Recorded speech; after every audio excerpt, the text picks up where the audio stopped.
Hi, this is Julie Pettyjohn. Please join me on this video as I plan and stitch this custom quilt.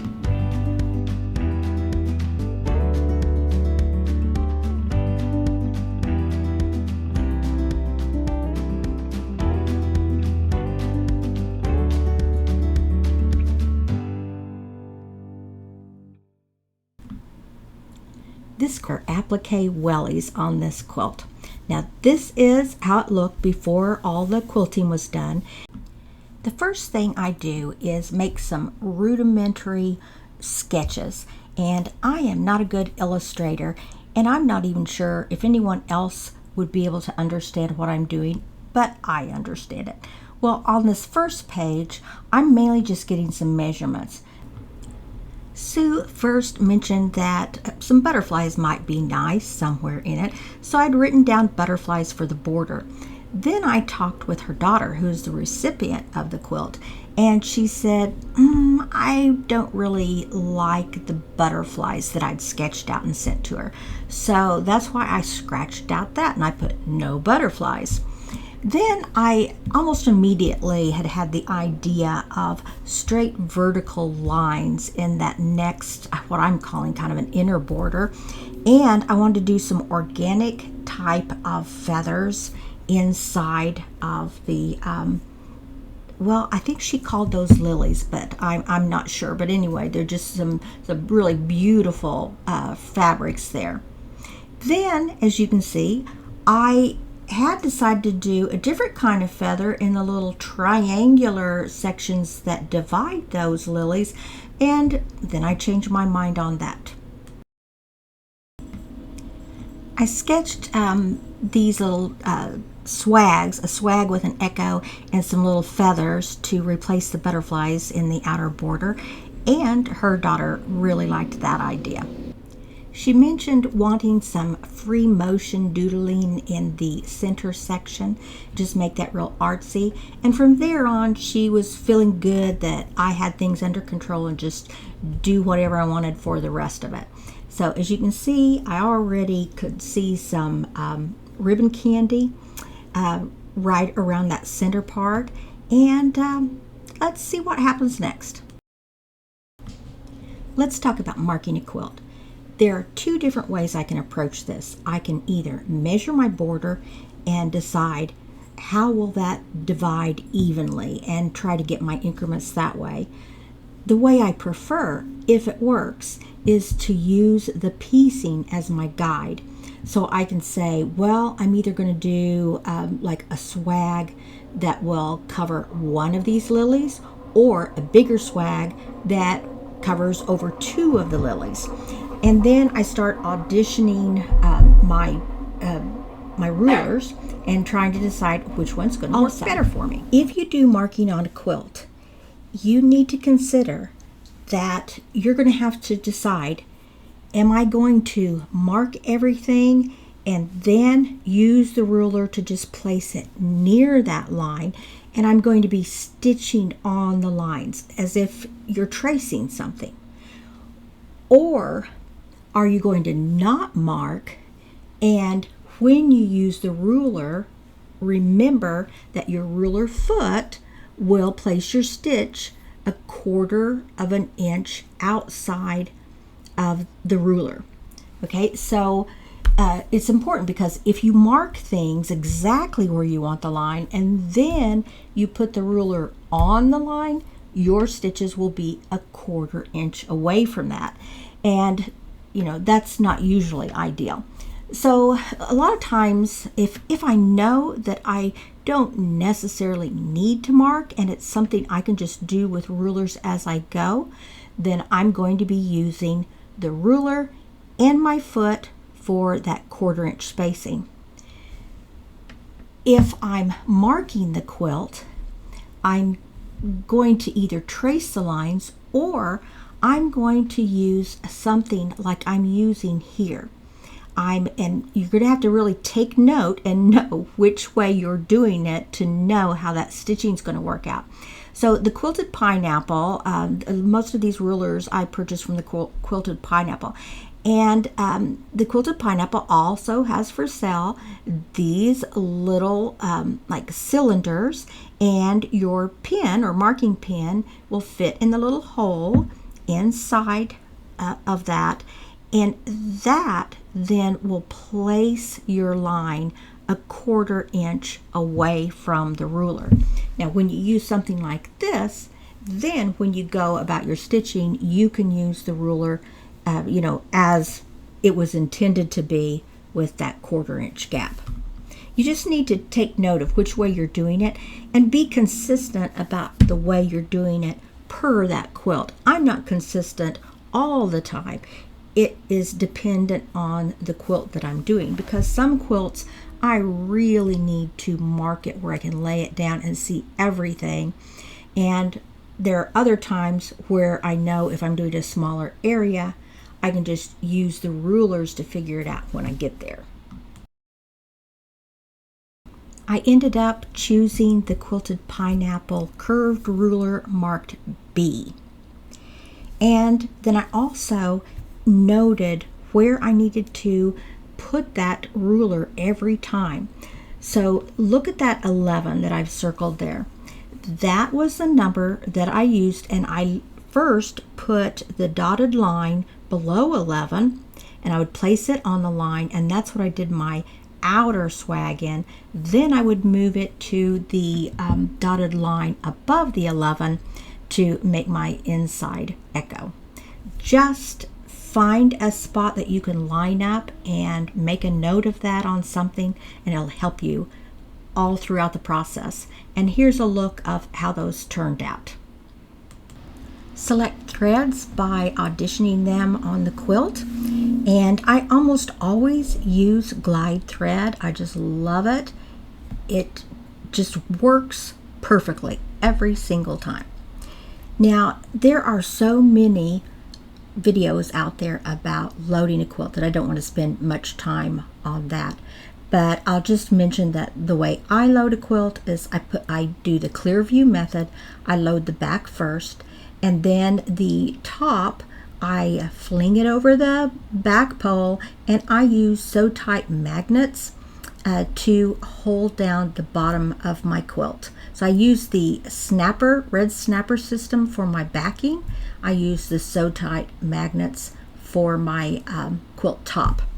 And what I did to prepare my leaders is that I took the backs of the magnets, and I measured my leader, marked it every 2 inches, and then I sewed in the backs of the magnets. So that's how those sew tight magnets are sticking so well.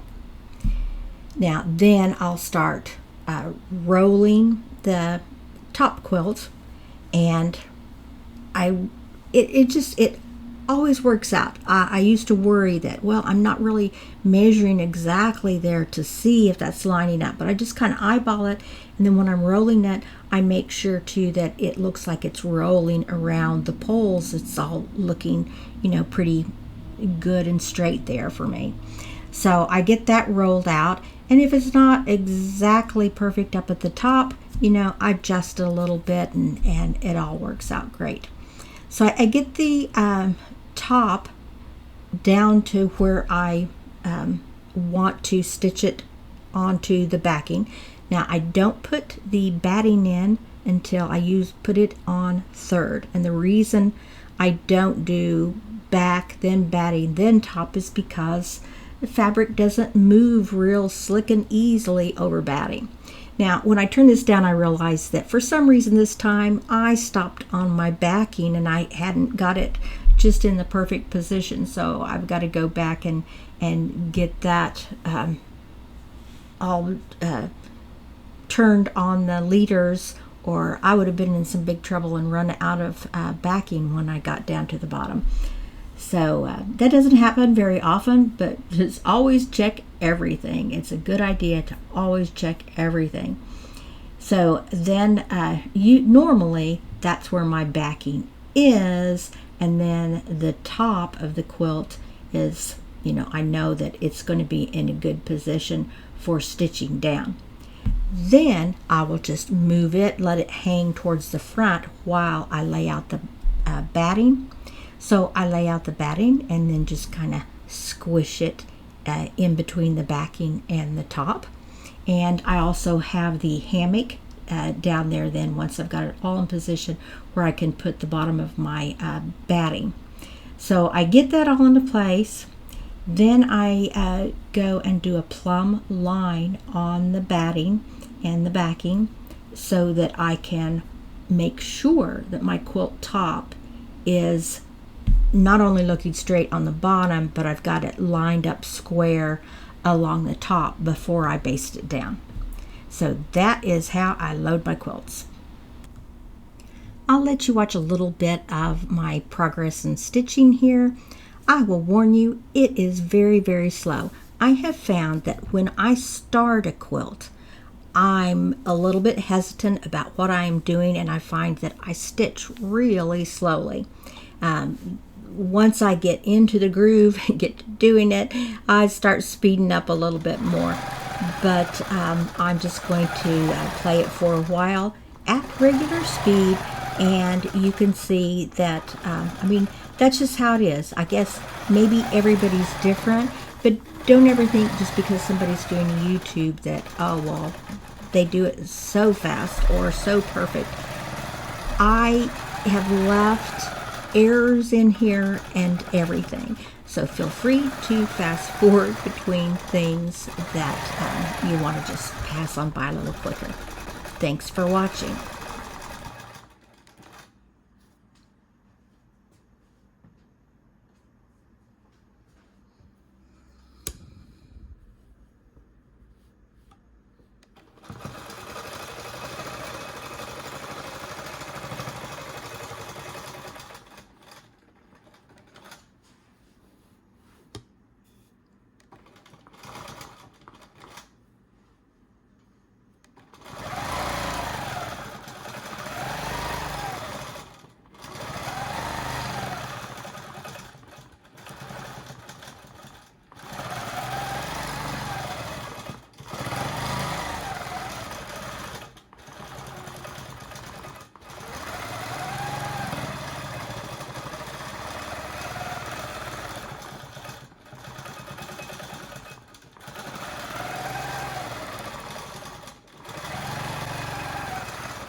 When I get to the corner, I don't really have a ruler that's going to work for me, and what I want to do is a big swag going from the last swag that I make on the top to the one that I'm going to start on the side. And so I'm using the Quilted Pineapple number 10 ruler. It doesn't fit exactly, but as I go over, I can stop with the needle in the down position, and then I can just kind of curve that ruler and make it work. I'm skipping ahead to the next inner border, and I'm going to show you how I deal with the corner there. I'm making the vertical stitched lines, but when I come to the quarter, I'm going to use my blue Mark Be Gone marker. It's water soluble, and I'm going to use it to make a line where I want to stop my stitches. And then when I go down the side, I'll have them just match up in the middle, and it usually gives a pretty nice look. I also made an error here too that caused me to have to get out the seam ripper, but I'm leaving the video in and you can catch it. You'll see what I did.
Right here is where I choose to use ProStitcher to make my line. I like to do that when it's a really long line instead of having to get my ruler out and go all the way across the quilt. So I turn on my gears and I go to ProStitcher and I go to record or mark and record, and then I'm going to use my diamond shaped button on the right side of my handlebar, and I'm going to click that all along the way. And I want to do that because ProStitcher will then draw a line or a stitching line from each mark to the next, just like a dot to dot. And if that quilt is not perfectly straight, and they never are, then it's going to, get out of the ditch. So I want to make a lot of marks so it will fit perfectly in the ditch.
I chose to do a lot of lines in these dark blocks.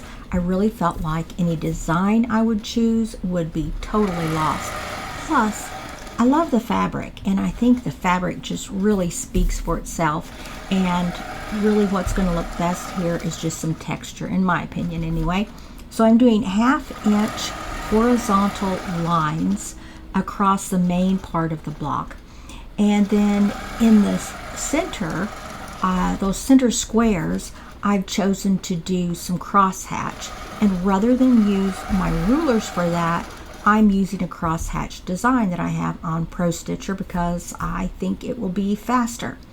Now in these vertical areas, I am going in the ditch on the inside, the outside, then I'm doing a 1/4 inch line on the inside, on a 1/4 inch inside of the outside line, and then I'm going a 1/4 inch inside of the inside lines, if that makes any sense. Just to give it just a little bit of extra character there. And then I'm stitching some free motion circles, pebbles inside of that vertical bit. I think I have a little bit of video to show that here in just a second. But for right now, I'm just doing my horizontal lines. I gave it a little bit of consideration of just doing horizontal lines completely across and not stopping for each block. And I could have done that and it would have gone much faster. And it may have looked just as well, I'm not sure, since the stitches don't show that much. I could have used ProStitcher to help me. But then I decided, this is a custom quilt. And, the customer is paying for something special. And even on these dark blocks, I'm using lines, but I want to break it up a little bit. Just give some emphasis to some of the different areas of those blocks. So that was my thinking on it anyway.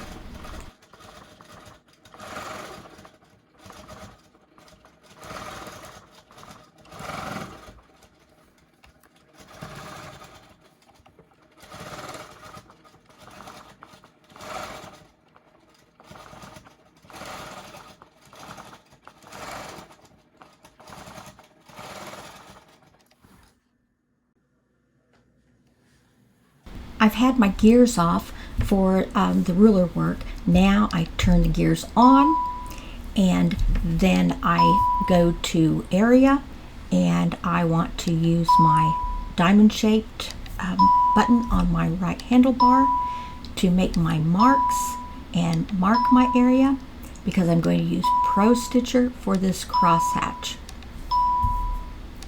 I bring the crosshatch in and resize it.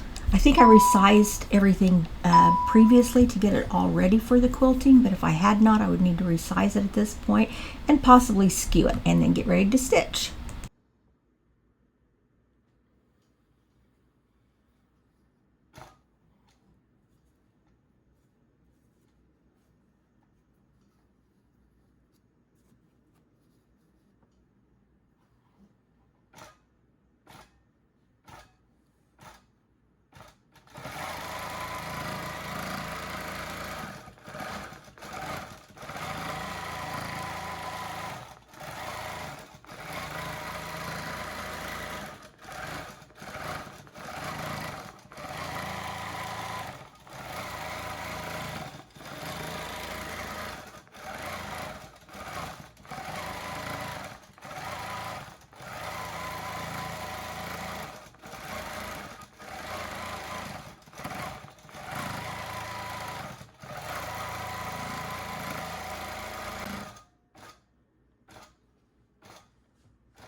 I find it more efficient to do all of the ProStitcher similar work at the same time. So I would go to my next square and mark that and do all of the squares in that line while I've got my design out on the screen and I've got my gears locked. Reminder, when you have an area and a ProStitcher design and you give that design some commands like centering or skewing and things like that in relationship to its area, that design will hold those same commands for every new area that you build. So when you do area, after you do the first crosshatch, and then you go to area and clear, and you go to your next place where you want to do crosshatch, and you mark a new area, that design is just going to pop right into that area perfectly with the same commands that you originally gave it. That's another reason I like to do them all at the same time, because I don't have to reassign all of that information to that ProStitcher design. Now, I'd also like to just remind you on a ruler, here I am doing some lines again. If you want a 1/4 inch line, you're going to line your ruler right up on your previous line. If you want a 1/2 inch line, you're going to put the first line on the ruler over the previous line you stitched.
I really enjoyed doing ribbon candy.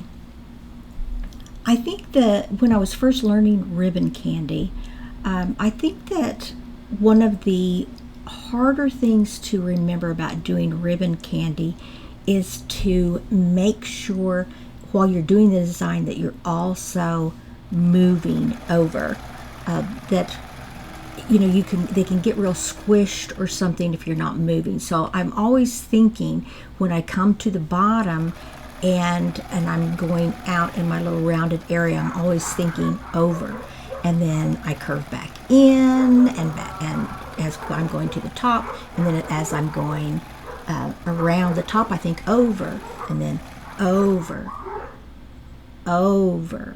So I'm always reminding myself to keep this design moving across the quilt.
I usually try as much as possible to keep my quilting going from top down, as you normally advance a quilt, even for an edge to edge. I do sometimes baste my custom quilts, so that it gives me a little mobility to move around to different areas, but I prefer to keep that top down movement whenever I can.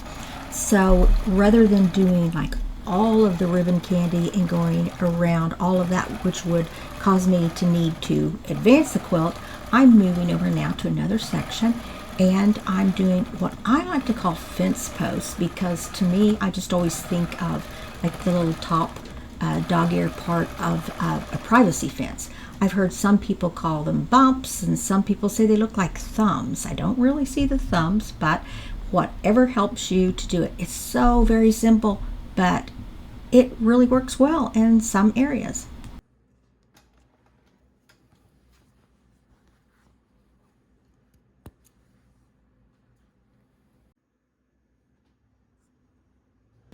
My favorite part, free motion. So on this inside part, I like to have just a little bit of a buffer rather than going right up to the line. So as you can see, I've stitched in the ditch on this little blue sashing, but I've also got a 1/4 inch stitch going on the inside of this whole center section.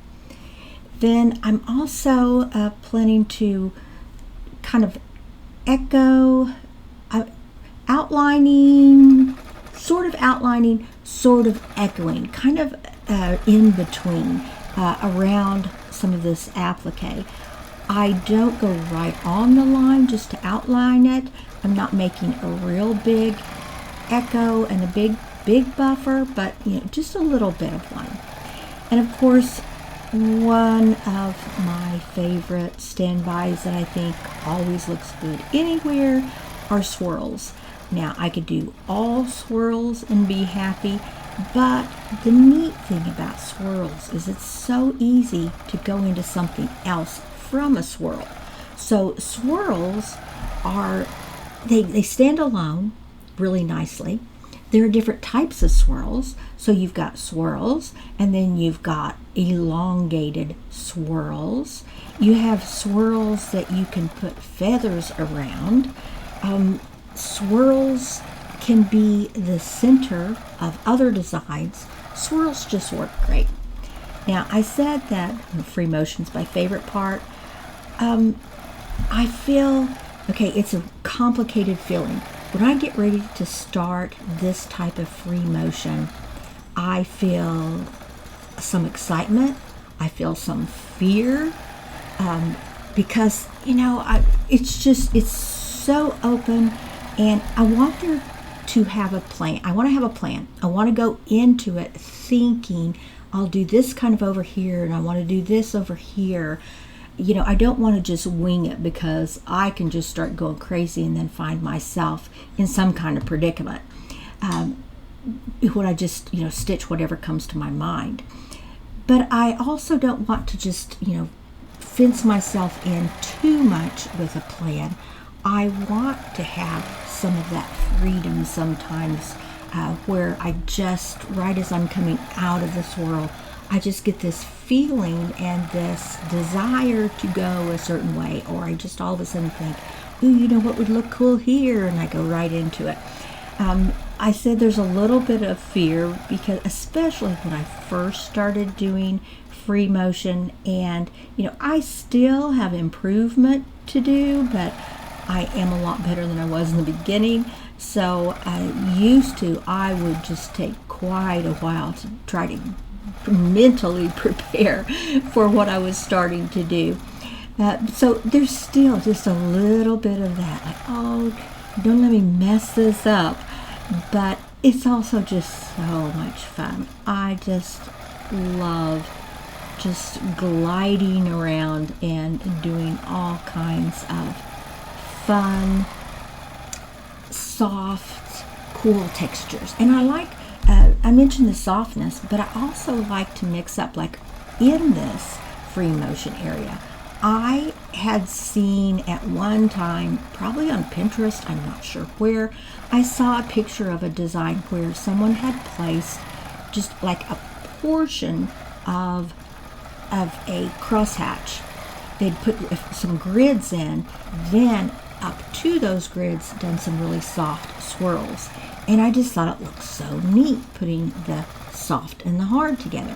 So I want to try to do that in this too. So I have a plan to do not a complete crosshatch design that would make a full square, but just some really neat crosshatch just in one little area. So I'm going to see how that works out in just a little bit.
Here's that grid that I mentioned earlier that I wanted to do. Somehow I didn't get this videoed while I was doing it, but I wanted to explain just a little bit. I have it on here and I want to work around it.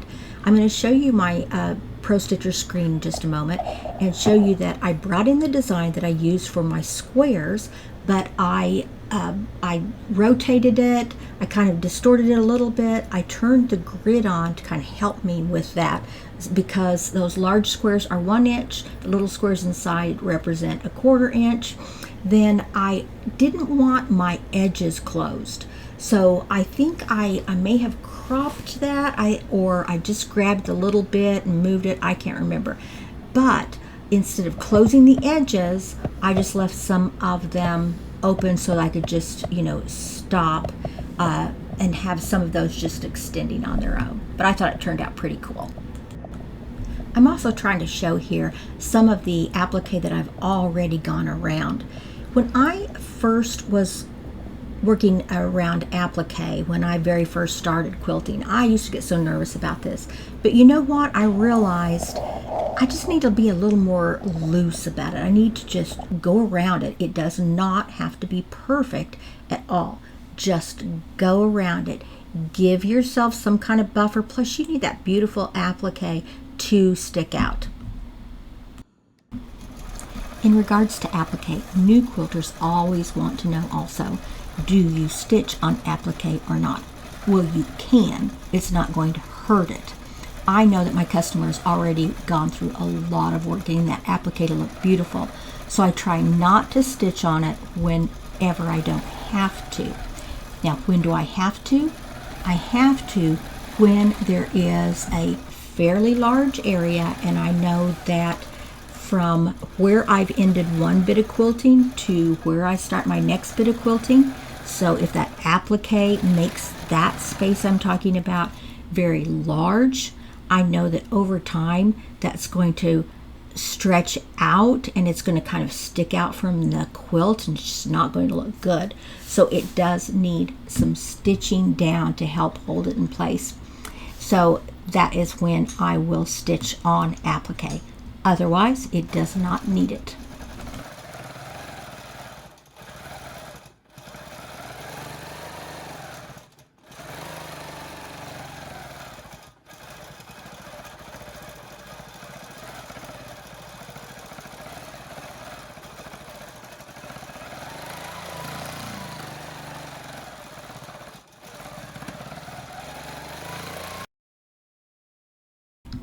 Here's the finished quilt.